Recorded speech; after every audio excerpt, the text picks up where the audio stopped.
नमस्कार, स्वागत है आपका हमारे चैनल पर। दिल्ली की राउज एवेन्यू कोर्ट की तरफ से अरविंद केजरीवाल सरकार को लगा है बड़ा झटका। आपको बता दें कि दिल्ली के स्वास्थ्य मंत्री सत्येंद्र जैन की बेल याचिका को दिल्ली की राउज एवेन्यू कोर्ट ने किया खारिज और वहीं जमानत देने से कर दिया है इनकार। ये बड़ा झटका है आम आदमी पार्टी के लिए और दिल्ली के मुख्यमंत्री अरविंद केजरीवाल के लिए, जो लगातार सत्येंद्र जैन को निर्दोष साबित करने में लगे हुए थे और कहा जा रहा था कि सत्येंद्र जैन जो हैं वो काफी ज्यादा ईमानदार नेता हैं और इसी के साथ कहा गया कि वो देशभक्त हैं, उन्हें पद्म विभूषण देना चाहिए। पर अब जैसे जैसे ईडी की कार्यवाही आगे बढ़ रही है, ये चीजें दर्शा रही हैं कि किस तरीके से मनी लॉन्ड्रिंग से लेकर तमाम मामलों में हाथ है सत्येंद्र जैन का। और यही बड़ा कारण है कि जहां 3 बार राउज एवेन्यू कोर्ट की तरफ से सत्येंद्र जैन की बढ़ाई गई न्यायिक हिरासत, तो अब बेल याचिका भी कर दी गई है खारिज, यानी कि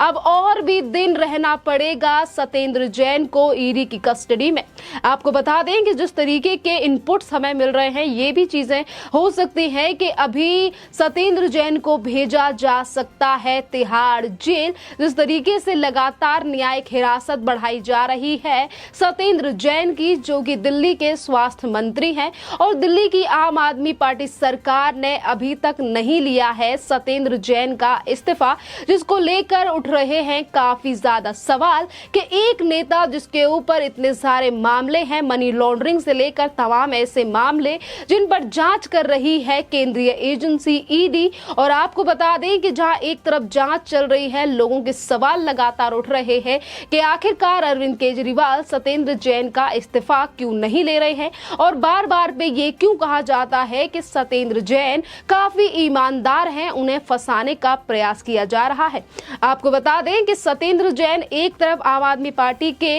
मुख्यमंत्री से लेकर तमाम नेताओं की नजर में बेशक बेगुनाह हैं और वो लगातार ट्विटर पर बैठकर इन चीजों पर राजनीति करते रहते हैं। पर इसी के साथ कल ईडी की तरफ से एक छापेमारी भी की गई थी सत्येंद्र जैन के ठिकानों पर, और इससे पहले जब छापेमारी की गई थी तो सत्येंद्र जैन के सहयोगी के घर से ही मिला था 2 करोड़ से ज्यादा कैश, सोने के सिक्के और वहीं सोने के बिस्किट और तमाम ऐसी चीजें जिनको लेकर अभी तक जवाब नहीं दे पाए हैं सत्येंद्र जैन। क्योंकि जैसे ही ईडी सवाल कर रही है सत्येंद्र जैन से, एक तरफ तो सवाल जवाबों से अपने आप को बचाने के लिए सत्येंद्र जैन ये तक कह दिया कि 2020 में उनकी मेमोरी चली गई, उनकी याददाश्त चली गई थी, तो उन्हें कुछ चीजें अच्छी तरीके से याद नहीं है। क्योंकि आपको बता दें कि जिस मनी लॉन्ड्रिंग मामले में ईडी ने गिरफ्तार किया है सत्येंद्र जैन को, और जिस मामले में अभी तक न्यायिक हिरासत को बार बार पे बढ़ाया गया है सत्येंद्र जैन की, ये कोई मामला नया नहीं है, ये मामला काफी सालों पुराना है और जिसको लेकर ईडी शुरुआत से जांच कर रही है। और अब जाकर कुछ सबूत, कुछ इनपुट्स हाथ लगे हैं, उसी के आधार पर गिरफ्तारी की गई है दिल्ली के स्वास्थ्य मंत्री और आम आदमी पार्टी के नेता सत्येंद्र जैन की। आपको बता दें कि जिस तरीके से तमाम बातें निकलकर सामने आ रही हैं, और आज अगर राउज एवेन्यू कोर्ट की तरफ से बेल याचिका है उसे खारिज कर दिया गया है, तो इसको लेकर भी तमाम जो दिल्ली की जनता है वो पूछ रही है अरविंद केजरीवाल से सवाल और कह रही है क्या अरविंद इसको बाहर कब निकालोगे अरविंद केजरीवाल। और वही लोगों का कहना है कि जैसे जैसे न्यायिक हिरासत बढ़ रही है, शायद अब सत्येंद्र जैन की जो मेमोरी है वो ढंग से काम करने लग जाए। आपको बता दें कि ये तमाम जो कमेंट्स मैंने पढ़े हैं, ये तमाम सोशल मीडिया यानी कि ट्विटर से हैं। ये जो सैफरन सोल है, उन्होंने ही लिखा है कि hope his memory is working properly now, यानी कि अब शायद सत्येंद्र जैन की मेमोरीज ठीक से काम करने लग जाए। और इसी के साथ सब मोहमाया है नाम के यूजर ने लिखा है कि लगता है अब इनकी याददाश्त वापस नहीं आ जाती, तब तक नहीं छोड़ेंगे इन्हें। मतलब लगातार इस तरीके के सवाल उठाए जा रहे हैं अरविंद केजरीवाल की पार्टी और सरकार को लेकर कि एक तरफ कहा जाता है कि हमारी सरकार में कोई भी भ्रष्टाचार नहीं है, सत्येंद्र जैन ने 1 भी रुपए का भ्रष्टाचार नहीं किया है, और किस तरीके से तमाम बड़ी चीजें निकलकर सामने आ रही हैं जिनका जवाब नहीं दे रहे हैं सत्येंद्र जैन। आपको बता दें कि जहां एक तरफ सत्येंद्र जैन की तरफ से कभी जवाबों किताबों को लिखने में बहाने बनाए गए हैं, तो कभी कहा गया है कि मेरी याददाश्त चली गई है। तो वहीं ईडी ने भी अभी कुछ दिन पहले जैसे ही अरविंद केजरीवाल के नेता सत्येंद्र जैन को पीएमएलए कोर्ट यानी कि राउज एवेन्यू कोर्ट में जिस वक्त पर इससे पहले जब सुनवाई के लिए लाया गया था, उस समय पर ईडी ने ये आरोप लगाया था कि जांच में सहयोग नहीं कर रहे हैं सत्येंद्र जैन, यानी कि किस तरीके से तमाम जो घोटाले हैं, मनी लॉन्ड्रिंग का मामला है, उसे छुपाने का प्रयास लगातार किया जा रहा है सत्येंद्र जैन की तरफ से। और आपको बता दें कि ईडी भी जिस तरीके से सवाल पूछ रही है,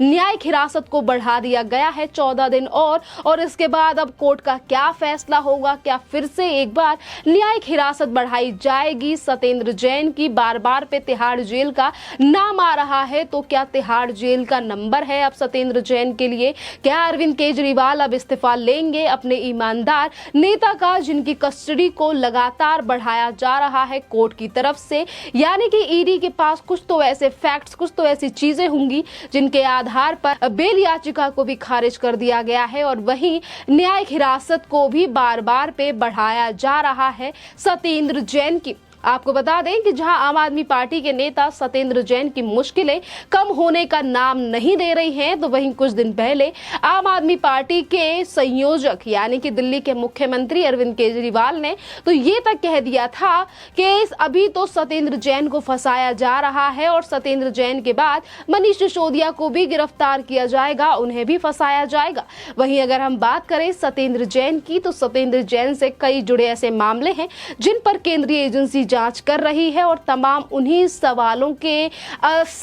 के जवाब ढूंढने में लगी हुई है ईडी, जिनका संबंध आम आदमी पार्टी के नेता सत्येंद्र जैन से, जिनका जवाब वो ठीक से ईडी को नहीं दे रहे हैं। और इसी को लेकर लगातार सवाल उठ रहा है कि जो अरविंद केजरीवाल ये कहते हैं कि उनकी पार्टी में 1 रुपए का भी भ्रष्टाचार उनके नेता नहीं कर सकते, और वहीं पंजाब में अपने ही स्वास्थ्य मंत्री का इस्तीफा लेकर ये कहा जाता है कि हम किसी भ्रष्टाचारी को अपनी पार्टी में या अपनी सरकार में जगह नहीं देंगे। और आज किस तरीके से भ्रष्टाचार से लेकर मनी लॉन्ड्रिंग के मामले में अगर जांच हो रही है सत्येंद्र जैन के ऊपर, तो उसको लेकर आखिरकार अरविंद केजरीवाल क्यों नहीं निकाल रहे हैं सत्येंद्र जैन को अपनी पार्टी से? आपको बता दें कि पार्टी से ना निकालने की बात को लेकर भी तमाम जो सियासी गलियारे हैं या फिर जो दिल्ली की जनता है, वो तमाम सवाल पहले ही पूछ चुकी है अरविंद केजरीवाल से। जिस वक्त पर सत्येंद्र जैन के सहयोगी के घर से करोड़ों का कैश और सोने के सिक्के और सोने के बिस्किट मिले थे, उसमें भी तमाम लोगों का यही सवाल था,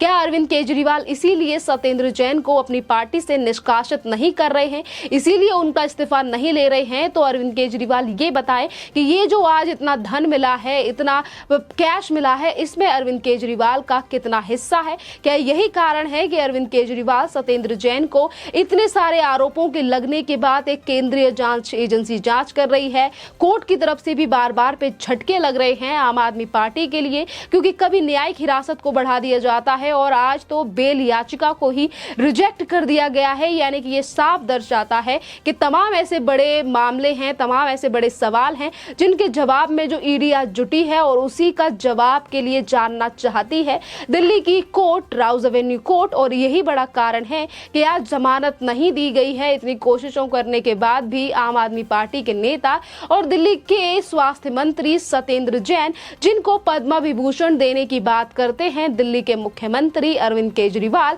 और ये कहते हैं कि सत्येंद्र जैन एक देशभक्त है, उन्हें फंसाने का प्रयास किया जा रहा है। वो हिमाचल के चुनाव प्रभारी हैं, इसीलिए केंद्र सरकार जो है वो केंद्र एजेंसियों का इस्तेमाल करके हमें डराना चाहती है। चुनाव आने वाले हैं 2 राज्यों में, उनसे भारतीय जनता पार्टी को डर लग गया है और यही बड़ा कारण है कि केंद्रीय एजेंसियों को हमारे नेताओं के पीछे लगा दिया है। आपको बता दें कि इसको लेकर दिल्ली के मुख्यमंत्री ने अभी कुछ दिन पहले ट्वीट भी किया था, उन्होंने लिखा था कि हमारी सरकारों को बदनाम करने में जुट चुकी है केंद्र सरकार। अगर आपके पास केंद्रीय एजेंसियां हैं तो हमारे पास भगवान है, जिसको लेकर लोगों ने कहा कि भगवान तो सबके पास है, पर अरविंद केजरीवाल के पास ज्यादातर जो नेता हैं, कुछों को दिल्ली पुलिस ने बीसी घोषित कर दिया है, हिस्ट्री शीटर घोषित कर दिया है, तो कुछ ऐसे पार्षद हैं जो अभी भी जेल के पीछे है, यानी कि ताहिर हुसैन, और वहीं अब सत्येंद्र जैन का नंबर है, जो कि हवाला और मनी लॉन्ड्रिंग के मामले में शामिल है कि किस तरीके से मनी लॉन्ड्रिंग का इतना बड़ा मामला, करोड़ों की संपत्तियों का गमन, आज अगर इन सभी मामलों की जांच हो रही है तो कैसे अरविंद केजरीवाल अपने इस भ्रष्टाचारी नेता को बचाने में लगे हुए हैं। और ये पहली बार नहीं है, इससे पहले भी ताहिर हुसैन से लेकर तमाम नेताओं के लिए अरविंद केजरीवाल ने ऐसे ही बयान दिए हैं। कभी अरविंद केजरीवाल की सरकार के जो नेता हैं वो ये कहते हैं कि जैन कम्युनिटी को बदनाम करने की कोशिश की जा रही है, तो वहीं ताहिर हुसैन और अमानतुल्लाह खान जैसे नेताओं के ऊपर जब कार्रवाई की जाती है तो उस टाइम पर मुस्लिमों के नाम पर विक्टिम कार्ड खेलने का काम भी आम आदमी पार्टी की तरफ से किया जाता है और कहा जाता है कि वो मुस्लिम है इसीलिए उन्हें फंसाया जा रहा है या उनके ऊपर कार्रवाई की जा रही है। खैर, अब देखना ये होगा कि इस पूरे मामले को लेकर अब कोर्ट का अगला एक्शन क्या रहता है, ईडी के साथ कितने और प्रूफ लगते हैं सत्येंद्र जैन को लेकर, और कब जाकर खुलासा होगा मनी लॉन्ड्रिंग के इस पूरे मामले का, जिसमें एक तरफ ईडी का कहना है कि ये मामला काफी ज्यादा गंभीर है, तो वहीं दिल्ली की सरकार लगातार यही अभी तक कहने में लगी हुई है कि सत्येंद्र जैन बेगुनाह है, पर कोर्ट की जो कार्यवाही है वो अलग ही ओर इशारा करती है। खैर, इस टॉपिक पर आपका क्या कहना है, आप हमें कमेंट करके जरूर बताइए। धन्यवाद।